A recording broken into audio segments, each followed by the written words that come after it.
CNBC TV 18, Hindustan Unilever Limited present Lime Season 15. Good evening, ladies and gentlemen. It is such an absolute privilege and pleasure to be back here at the HUL campus for this latest edition of Lessons in Marketing Excellence. I was just telling Rohit on our way up here that I think I've been part of pretty much all 15 limes that have taken place. So it really is wonderful to see the energy and be back here in this room. Rohit, thanks once again for joining us here for this edition of Lessons in Marketing Excellence. Before I talk to you about the future of HUL, I want to go back in time. So rewind a little bit of a flashback. Rohit and I were part of St. Stephen's College, so we share a college, and you went to FMS in Delhi as well. So Rohit, as you look at these bright young students here who are looking at starting their careers, making a mark in the world, I want you to go back to the time that you were in college at St. Stephen's and then FMS. What was the big aspiration? What was the big dream then? Excellent place to start, actually, because I was thinking 35 years ago, a moment like similar to yours, what was I doing, what was I thinking? And when I joined my MBA course and I went through various cross functions, I fell in love with marketing. And I used to revel at all of the consumer behavior cases, the unique selling proposition of Rosser Reeves, the beautiful Volkswagen ads. And I always wanted to work in a marketing company. And no doubt, in '88, Hindustan Unilever now, was the best marketing company, and it was my dream, which was my dream to join, and I did. Went through my training days, and fast forward to today, I came back 20 years later with having gone across Asia and across the Unilever global world to come back to find that Hindustan Unilever still is the best marketing company, and that shows a lot of mettle, a lot of fundamental strength, and an amazing pride in brands and marketing. So, yeah, I feel very excited to be here in lime. It's fresh lime for me. With a little bit of salt and sugar. Yeah, indeed. Well, Rohit, let's talk about the road ahead and the way forward. As Mugdha just said, it's a 90-year legacy that you take forward, and so much has changed, not just at HUL, but around HUL as well, specifically the Indian economy, with the kind of reforms that we've seen over the past 3 decades, and where we currently find ourselves. What does the HUL of tomorrow signify to you? What does the HUL of tomorrow mean to you in terms of growth engines that will drive it? Yeah, I think, I've been reflecting deeply in the last 7-8 months that I've been in this role and really understand now the business intimately. I've been around the country. I've observed India. I've met our customers, our consumers in various parts. And having seen other markets in my last 2 decades, especially Southeast Asia and North Asia, like China, I can tell you that the India is where perhaps one of these great tiger economies or China was 10-15 years ago. We are poised to break through.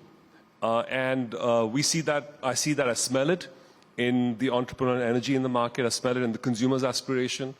And 3 big things that I feel are dramatically transforming India, which we need to recognize as a company who's been here 90 years. Number 1 is India is getting richer, more prosperous. The top mass affluent or middle class and above will have doubled in the last 5 years, will double again from something like 40-odd million to 90-odd million households. We're talking of the size of the US in terms of consuming population. Second big driver of growth is digitization, and we'll talk more about that today. Yeah. But it's democratized India. I know ONDC is going to democratize digi-commerce, but the India tech stack has changed India. It's unlike any other country in the world, including China. So I think what we're seeing here is pioneering. It is transformational. It's changing how we do business, and it's also changing consumers' aspirations. So whether you're in a village in deep rural east of India or you're in city of Mumbai, you can watch the same sort of media, same aspirations. So that's really creating a lot of demand to upgrade, to aspire. And I think still we got to recognize that this is a vast country, 1.4 billion people. We have to be responsible towards our communities, towards the environment, and no better company than Hindustan Unilever, because our mission is what's good for India is good for HUL. So we got to always start from that place. But we got to keep that in mind that it has to be positive impact as we grow to a very, very powerful market and an economy in the next decade or so. Well, let me unpack the mega trends that you just spoke of, Rohit, and let's pick up, this consumption story that you talked about, as well as the ability and the aspiration of the Indian consumer to want to spend. And what we have seen over the last few years across different categories, from FMCG to auto, is this move towards premiumization. It's not new to HUL either. Given the fact that we're now anticipating an even higher jump as far as per capita is concerned, what will that realistically lead to when we talk about premiumization? What will it mean in terms of the kinds of categories that you could explore getting into? What does it mean for category creation itself? So we have a deep, so let me first start by taking a wider look at where we are today. So we are in India with 1.4 billion, a market per capita consumption of FMCG, even in the categories we play, is only $50 odd. I've used that figure before. If you compare that with Indonesia, that's 4 times as much, China, 6 times as much. So there's a huge runway for growth. And when we looked at each and every category we play in, we clearly see we're about 10 to 15 odd years behind these mega markets. And therefore, Still 10 to 15 years about behind. 10, it varies from category to category, plus minus. And this is an approximate figure. But in some categories, the journey could be faster and some slower. But what I'm saying is the next decade, we could be seeing some categories doubling, tripling, quadrupling. For instance? I mean, any category you name, for instance, just take, for example, even one category where we've been very much the leaders of market development is home care. And in laundry, we've followed a very clear trajectory of, grow consumers, up the convenience and the quality path, upgrade through formats, build adjacencies, e.g. fabric conditioners, where we started 10 years ago. Yeah. We've perfected our market development wheel. We believe in market making. Today, I mean, I remember coming here a decade back, we were in Chennai, and it was a small category, and you'd wonder why would anybody want to use fabric conditioners? It's, it adds on, doubles the cost of wash, and it was in the south and slowly, and fast forward 10 years from now, and I was in a village in 100 kilometers from Calcutta, meeting a Shakti entrepreneur. Yeah. She has a shop where she has comfort sachets, and this is a really typical village. There was a small school where I went as well.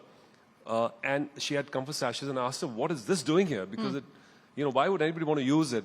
But she said there are customers who use it for one-off needs to soften their clothes, to care for them. So that category is now going deep. So this is the kind of trajectory we will see happening across all categories. And a couple of places I believe this is still happening in a fast pace today when I come back is beauty care and in packaged foods, where I think the pace of transformation will be even more fast. And what we're doing about that is building our portfolio to serve all demand spaces, choosing the segments we want to play in as HUL, where we are good at, where we have right to win, where we can bring Unilever's leverage brands, and investing in capabilities that you need to be a great beauty company and to be a great foods company. So I think that's really what we'll have to do as we evolve from where we are today to the 100th year of Hindustan Unilever. When you talk about the 100th year of Hindustan Unilever, let's address the beauty aspiration that you just spoke of. And digital beauty brands and that entire aspect. How much of this is largely going to be driven by organic growth? How much of it is going to be driven by inorganic growth? What looks exciting to you at this point in time in terms of the kind of D2C explosion that we are seeing? What will be the sort of laser focus that you intend to go after? So you see, let's take beauty market and tease that out a little bit.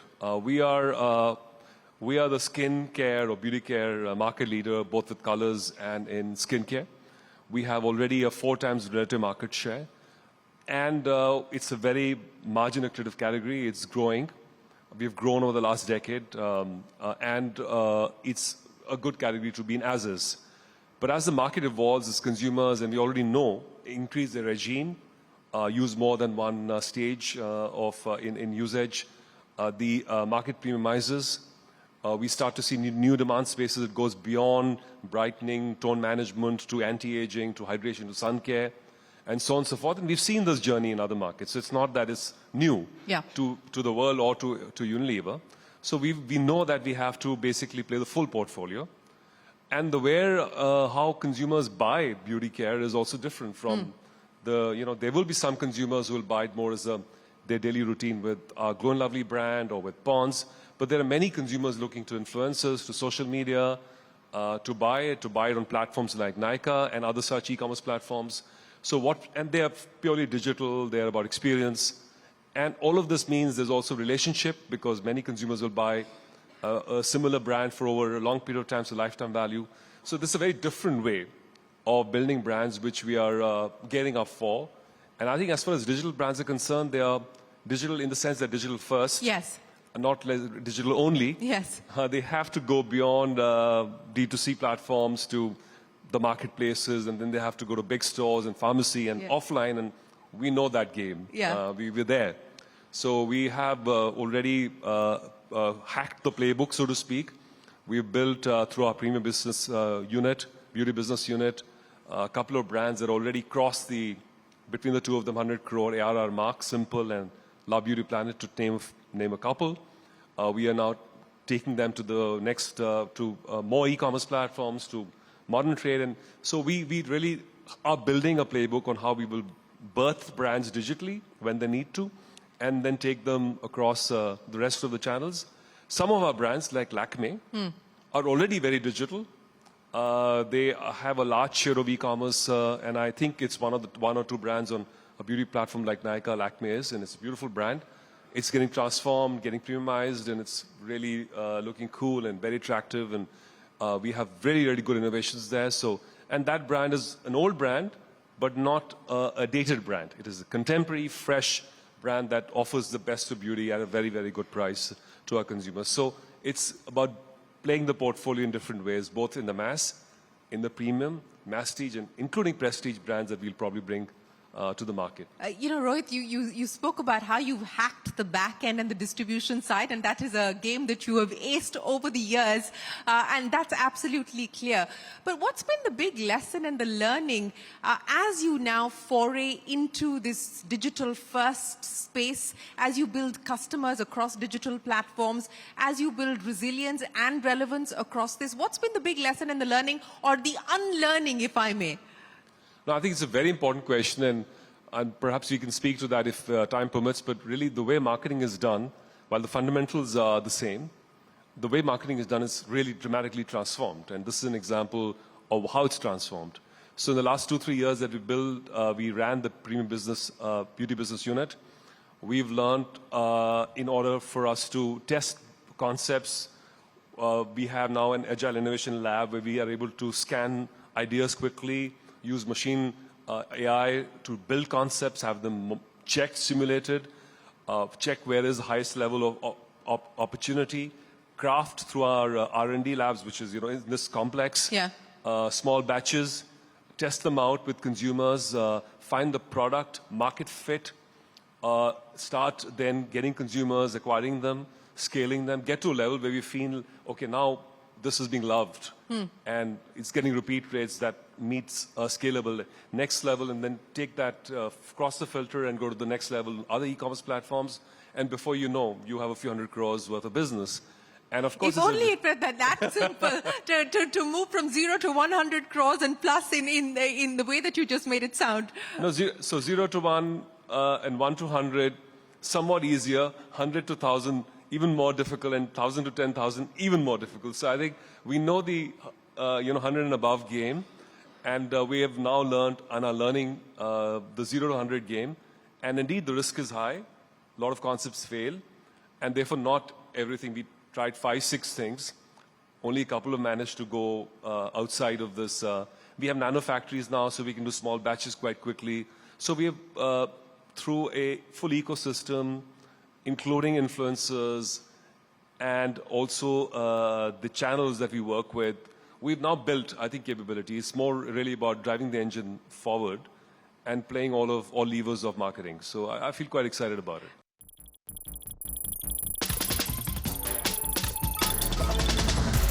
CNBC TV 18, Hindustan Unilever Limited present Lime Season 15. When we talk about technology, we talk about AI, digitization, and so on and so forth. internally, within the organization, where do you believe things currently stand? How much has the needle moved in terms of digital adoption, in terms of AI adoption? And externally, from a customer-facing perspective, what do you believe that could lead to over the next 5 years, for instance? And, beyond cost optimization, because that's the sort of bread and butter aspect of tech adoption. In terms of innovation, how are you looking at it? So the way we see digitization is that it's basically got to do one of three things: got to drive growth, reduce cost, or improve our capabilities, right? So at a high level. And we have been on the journey we call Reimagine HUL for several years now. And we see them basically in three different parts. There's the operations or supply chain, where digitization has a big role to play, and I'll give you a couple of proof points. It's in the area of our customers, so how we go to market.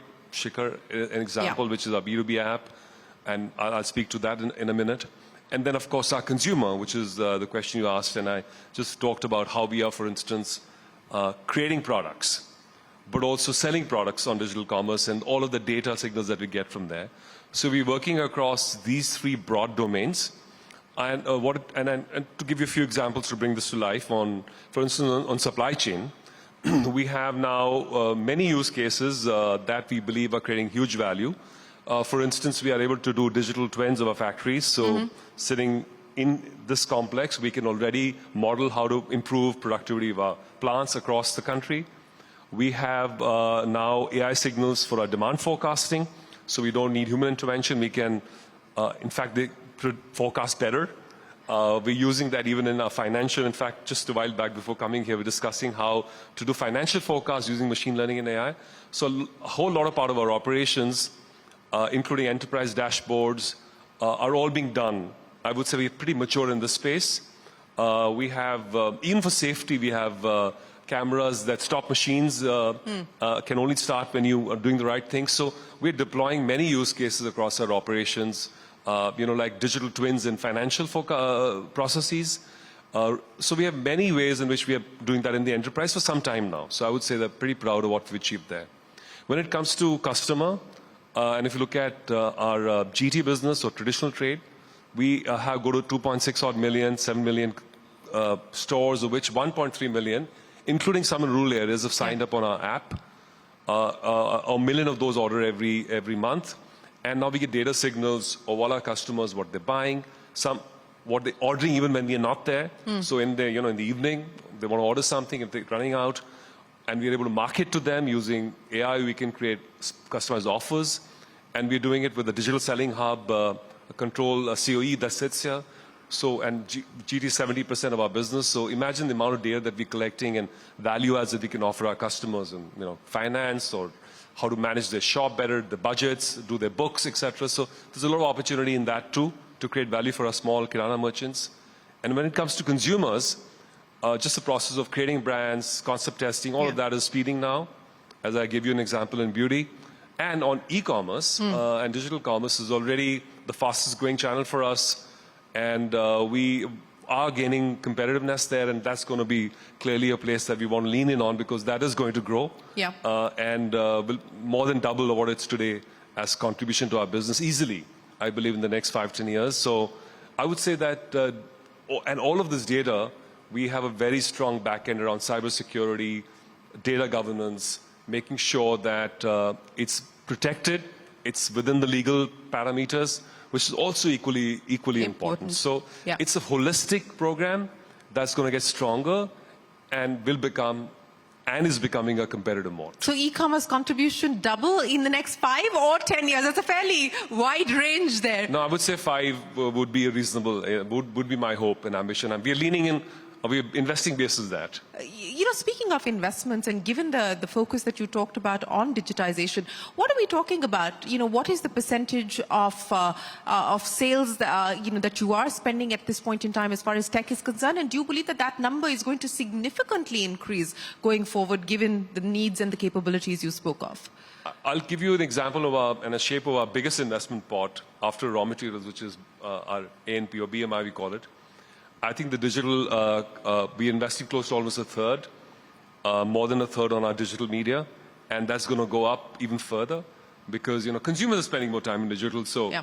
clearly we have to, and that does mean that we have more data, we can target better, and our media spends can become even more efficient. And we are investing behind leadership and capability, even on the top team, to make sure that our entire advertising and marketing investment is highly optimized through data. The HUL visits, on-ground visits have been legendary. The stuff that we've, grown up listening to stories about. But given the fact that there's so much now that's happening online and so much that's happening digitally, do you trawl like digital marketplaces as well to understand what the consumer is doing, how the consumer is buying, what's working? How much of time do you spend online? So, to just give you a live example, which is almost this week, I was in Bangalore to meet our leading customers, e-commerce customers, and before I even reached there, we were doing store visits, meaning on the app, with our e-commerce head, and randomly checking whether we were appearing in the top search pages, whether our content was the most compelling compared to our competition, and that was the modern way of visiting. This was in a coffee shop. And right in the afternoon, I was walking the modern trade stores in Bangalore and checking on how beautiful our shelves look, whether the shopper could see our category management at play. So it's omni-channel now, and indeed that's the reality of this market, that you got to be excellent at all touch points. Rohit Java, it's been an absolute pleasure. Thank you very, very much for joining us here at Lessons in Marketing Excellence Season 15. Appreciate your time, and we wish you the very best of luck as you build out HUL for the future. Ladies and gentlemen, a big round of applause. Thank you, Rohit Java. Thank you.